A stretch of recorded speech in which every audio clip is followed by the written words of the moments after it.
Welcome students to another session of our online class. So we are going through the text standing up for yourself. Today we will discuss the fourth unit. We have already covered the 3 units before. So by the end of unit 3 we knew that the writer made up his mind to overcome the fear of rain. That's why he wrote a poem addressing Red, and it was just against Red. Finally, he was beaten up and spent several days in his bed. तो आम भितर जानिले जे red को न डरवाई writer मनस्थ करने से red विरुद्ध रे गोटे पोएम लिखिले एवं तापरे से पोएम रो रिजल्ट हिसाब रे से रेड ठारू सिवियरली बिटेन होते सिवियरली से माड़ खाई बहुत जोर से माड़ देता एवं से आहत होकर मुंड फाटी जाता से बहुत दिन पर्यंत बेड रे पड़ी रही एवं पुणी थरे जितेबाला से बेड रू उठिले पुणी देखिले जे रेड तांको घर पाखरे अपेक्षा करके बसी एवं ताको देखिकी आ बाहर को आसापी साहस हो नाला तेणु से पुणी थरे घर भीतर को चली जाइए एवं घर भितर से निजे निजे अनुभव करथिले जे से केते कावर्ड बोली से केते भीरू जे रेड को से सामना करि पारना एवं तांको लाज लागिथिला सेति जे तांको भीरुता उपरे से निजे निजो को सामना करि पारुना शेष रे पुणी थरे से मनस्थ कले एथर आउ जमारू से रेड को डरिवे नहीं सेति से प्रस्तुति करिवे तो कौन से प्रस्तुति करिवे एवं को भली भाव में तांकर प्रस्तुति हब रेड को से न डरिया पाई रेड रो फियर को तांको मन भितर काढ़िया से कौन कौन सब करिसंती नेक्स्ट यूनिट रे कह जायछि आमे यूनिट 4 को एबे पढ़िबा तो let's go through the text एवं पुणी थरे तुम मानू कहि रखिबी जेते बेले आमे पढुचे सेते बेले तुम माने सब बही ऊपर अधिक ध्यान देबो बही को देखिबो लाइन बाय लाइन बही अनुसार तुम जानिबा को चेष्टा करियो तो देखो I went into training with parallel bars and weights. After every session, I would feel my muscles. They were getting bigger, but slowly. The writer कहउचंती I went into training with parallel bars. तापरे से निजर physical power enrich करने चाहिए निजर शारीरिक शक्ति को बढ़ाई चाहिए जो कि से फिजिकल ट्रेनिंग स्टार्ट कर पारालाल बार्स सब लगे बार्स कहले एमती जो दुटा बार लगे से जो ओहलिबा से ओहलाओहली कर एक्सरसाइज स्टार्ट कर आफ्टर एवरी सेशन प्रति थर जिते थर से एक्सरसाइज करते प्रति सेशन रो लास्ट रे से मसल को फिल करते प्रति थर मसल को देखुले एवं तांको मसल तांको बढ़िला भली लागुला किंतु से भाबुचंती जे मो मसल बढ़ुची किंतु धीरे धीरे they are getting bigger but slowly then I remembered something that I had read in a book अब जेतेबेले तांकर एक्सरसाइज चलीला in course of his exercise he remembered something से किसी गोटे कथा मने पकई कौन मने पकई he remembered that he had read something in a book about a miraculous Japanese method of wrestling.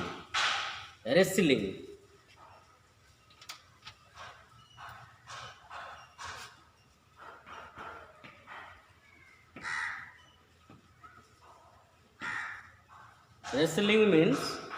कुश्ती युद्ध कौशल है तुम जो सब WWE देखुच ताकू कह जाए wrestling show WWE world wrestling entertainment WWE रो फुल फॉर्म तेणु सेमती कहुई रेसलिंग तेणु जो कुश्ती युद्धर कला से गोटे बही पढ़ी थे से सब लिखा जाता तेणु से कथा तांकर मन पड़ी then I remembered something that I had read in a book about a miraculous Japanese method of wrestling which gave an advantage to the weak over the strong. तेणु सी जो बहीटी पढ़ी से बही रे सब रेसलिंग रो डिफरेंट मेथड सब लिखाई था। The miraculous Japanese method of wrestling, miraculous means strange, surprising, आश्चर्यकर है। तेणु से बही रे मिराकुलस मेथड सब लिखा जाइला, जोटा कि से थरे पढ़ी आगुरी। परवर्ती पर्यायर जितेबाला से एक्सरसाइज करने आरंभ कर से बहीर कथा तांकर मन पड़ी। And the book gave advantage over the strong, gave advantage to the weak over the strong. जड़े दुर्बल लोक को जड़े सबल लोक उपरे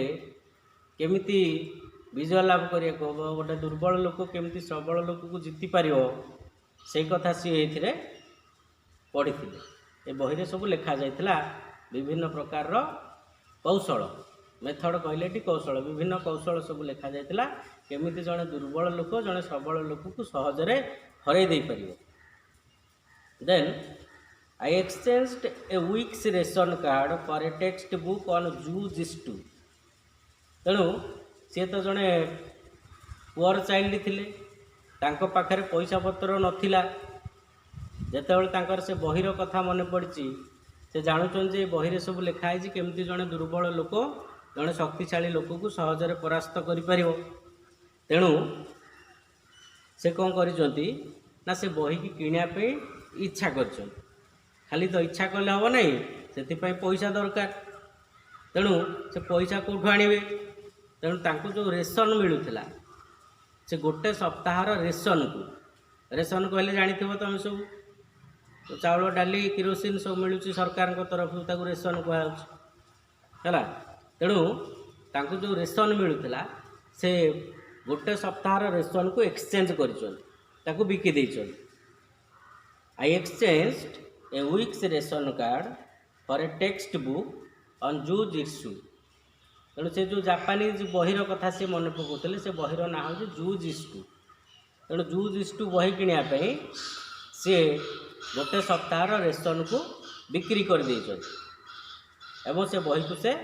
किणिछन। For 3 weeks I stayed at home. 3 सप्ताह पर्यंत से घरे रहिले एवं प्रैक्टिस आरंभ करदे। For 3 weeks I stayed at home practising with 2 other boys। 3 सप्ताह पर्यंत से घरे रहिले प्रैक्टिस कले एवं तांकर आउ 2 जण सांग मध्य तांको सहाय्य कले। Practising with 2 other boys। Look at the difference practice and practice. Practice and practice। Okay, what's the difference between these two words, practice and practice? Practice means अभ्यास करिया, practice means अभ्यास करिया। दीटा जाकर अर्थ होच अभ्यास, किंतु एसी जो यूज करा जाता है एटा को हमें वर्ब हिसाब रे यूज करता है। सी जेतले यूज है सेतेबेले नाउन हिसाब रे use. Okay, the difference between practice and practice. If we use see, then it is noun. If we use AC, then it is a verb. In the same way, we can say advise and advice. Advice and advice. Okay, see रहिले noun बोली बुझे, एसी हो गले सेटा verb हो। Clear? So he stayed at home practising with 2 other boys। Then I went out. 3 सप्ताह पर्यंत से घरे रहिले, तांकर 2 जण सांगक सहित प्रैक्टिस कले एवं तापरे से घर बाहर। Red was sitting on the lawn in our yard. जेतेबेले घर से बाहर को आसी से देखी रेड तांको घर बाहर गोटे लॉन रे बसी। लॉन कहले घास गालीचा, गोटे घास गालीचा ऊपर से बसी प्लेइंग भिक्टेटन with his lieutenants. Victeton.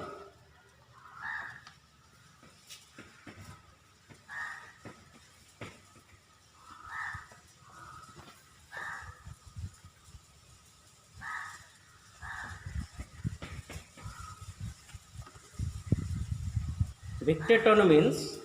a game of playing cards. Chas सहित चास रे गोटे खेल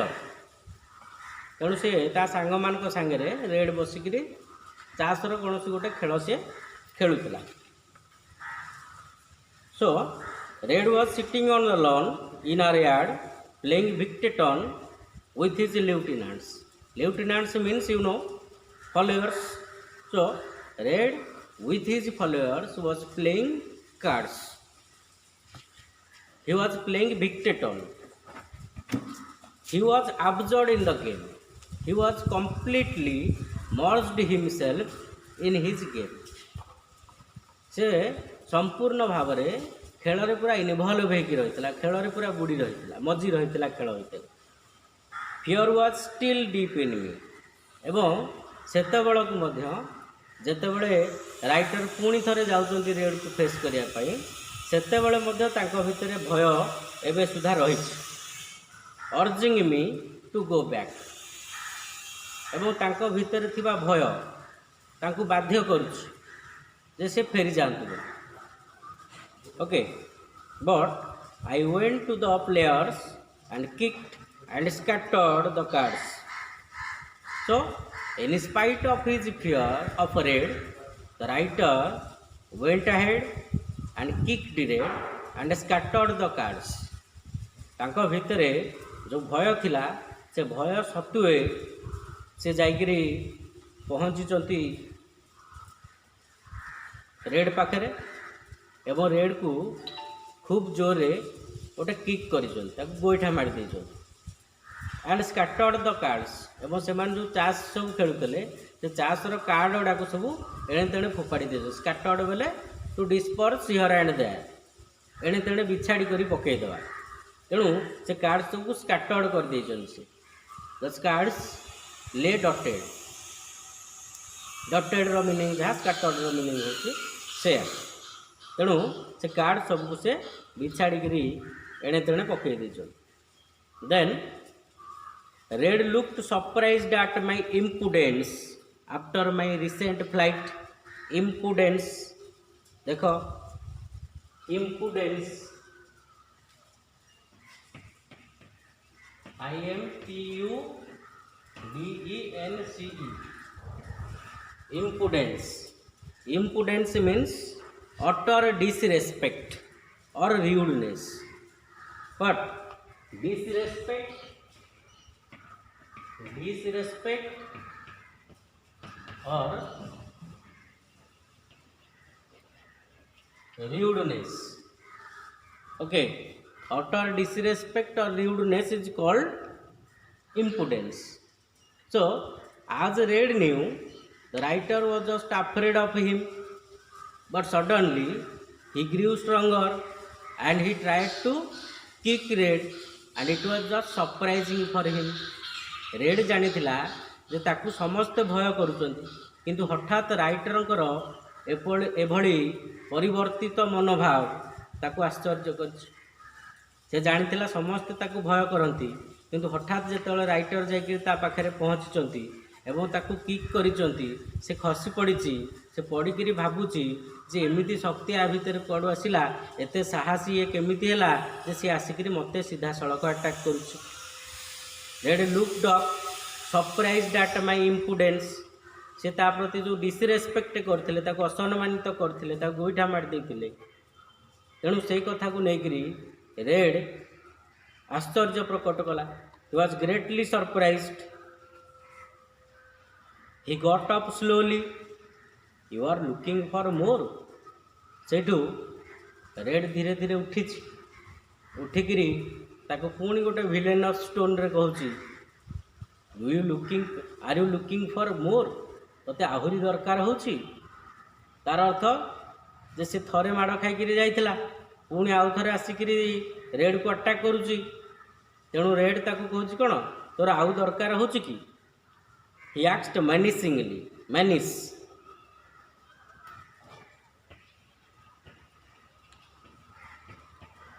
मेनिस ओके तुम्हें सब वार्ड टाक पढ़ीच क्लास 10 रे ताकू मेनान्स बोली पढ़ीच ता मेनान्स नुह ताकू पढ़ा जीवो मेनिस MANAC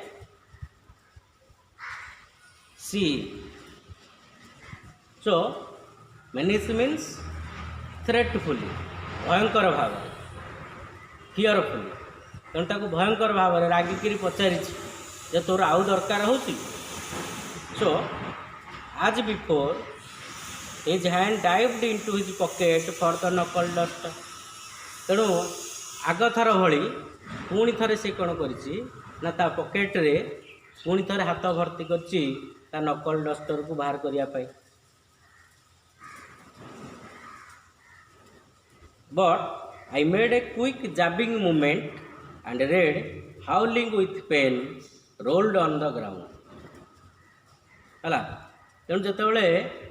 रेड पुणी थे ता पकेट हाथ भर्ती कर किंतु राइटर आउ भूल करना कारण सी जानी जे रेड पकेट रे नकल डस्टर अच्छी एवं से पकेट रे हाथ भर्ती करुच्ची माने से तार नकल डस्टर को पुणी बाहर करिवो एवं ताको अटैक करिवो तेणु सी किसी मूवमेंट करिया पूर्व ता पकेट रु सी हाथ काढ़ा पूर्वर राइटर ताको आउ थरे अटैक करदेले तो he made a quick jabbing movement गोटे क्विक मूवमेंट तांको तरफ तत्क्षणात गोटे एक्शन सांगे सांगे सी ताको आउ थरे अटैक करदे and Red howling with pain rolled on the ground से कष्ट पुणी थे माटी उपर पड़िकी गड़ीगला आउ थे जो सी आक्रमण कले राइटर आक्रमण रे रेड हाथ पुणी थे खसी पड़ा माटी गड़ीगला सी bewildered means confused bewildered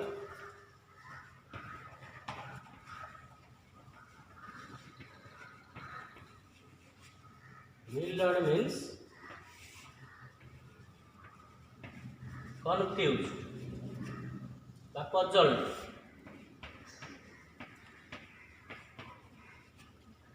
okay bewildered कहले कन्फ्यूज बा पजल्ड द्वंद्व पड़ कन्फ्यूज हो तेणु राइटर ये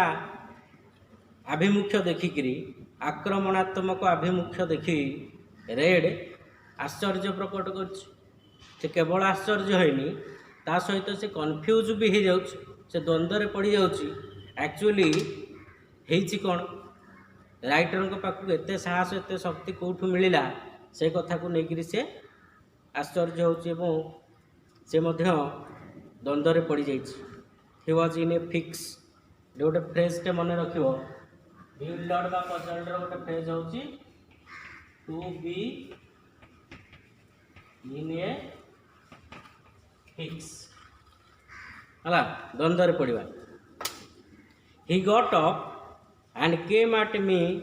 swinging his head furiously from side to side like a maddened bull तापर से कौन करी ना सी भयंकर भाव गोटे पागला षंढ भाया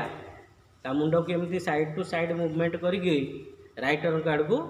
माड़ी आस खूब जोर रे दौड़ी आसूँ मुंडे मारिकी पकईदेव बोली ओके मैडेंड बुल कहले पागला षंढ I cut his wrist and squeezed slowly जो से खूब जोर दौड़ी आसी राइटर कौन कर सडनली साइड हो जाती हाथ को धरी हाथ को धीरे किना मोड़ी देते स्क्वीज्ड बोले मोड़ीदेव तेणु से जो खूब जोर सियाड़ माड़िकी आसी तार मुवमेंट को राइटर यूज करमती सी जूज टू बही सब ट्रिक पढ़ी जो सी दौड़ी आसी ये तार हाथ को धरी हाथ को मोड़ी देते सी जो मुवमेंट अच्छी हाथ को धीरे की मोड़ी सी दौड़ी जाइए तेणु ताकू खूब जोर कष्ट हो हाथ जोर रे मोड़ी ही जाइए आई कट हिज रिस्ट कहले मणिमंथ आम जो रिस्ट वाच लगाऊ रिस्ट कहुए जगह को कहुए wrist I cut his wrist and squeezed as I had read in the book जमती से बही सब पढ़ी जूज इज टू बही सब ट्रिक शिखा जाइतिला से ट्रिक को से अप्लाई कर until the knuckle duster dropped from his limp fingers जे पर्यंत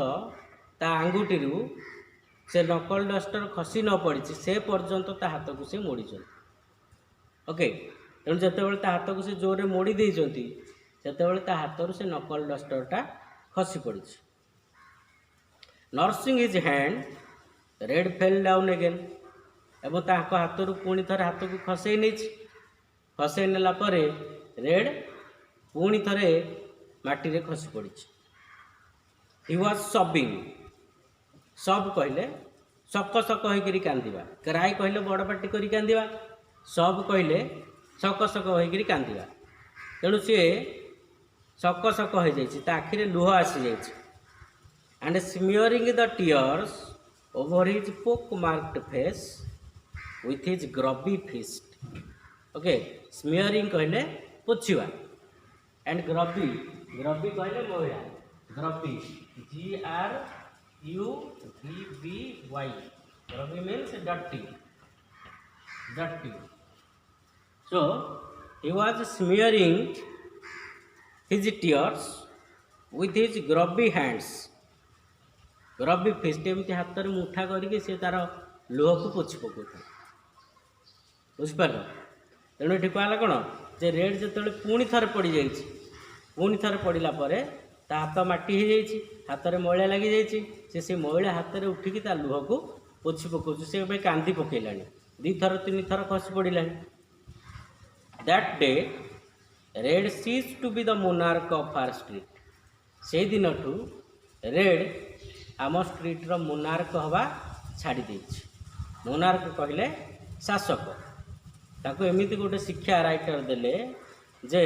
से दिन ठारू राइटर को स्ट्रीट रे रेड आउ शासक पणिया देखेवा भूली जाइछि से दिन ठारू से आउ शासक हवा छाड़ी देछि and from that day on I knew for certain that one need not fear the strong एवं से दिन मु बुझी पारिली जे जड़े निज ठारू अधिक शक्तिशाली को भय करवा उचित नुह all one needs is to know the way to beat them एवं समस्ते निज ठारू अधिक शक्तिशाली व्यक्ति को हरइबार टेक्निक ताकू बीट करिया बीट कहले डिफिट ताकू हरइबार टेक्निक जानिबा उचित for every strong man there is a special jujitsu एवं प्रत्येक लोक को हरइबार निर्दिष्ट कौशल अच्छी जमती से जुजिस्टू बही पढ़ी रेड को हरई पारे प्रत्येक लोक प्रत्येक शक्तिशाली लोक हरइवाई निर्दिष्ट टेक्निक सब रही what I also learn on this occasion was that to be a poet I had not only to write poems but know how to stand up for them एवं से दिन आउ गोटे कथा से बुझीपारे जड़े पोएट हिसाब से केवल पोएट्री लिखा तांकर काम नुहे पोएट्री को सुरक्षा देवा पोएट्री पाई स्टैंड अप करवा तांकर होची दायित्व तो यहाँ हूँ आम यूनिट 4 तुम मैंने सब बही सहित आउ थे पढ़ धन्यवाद।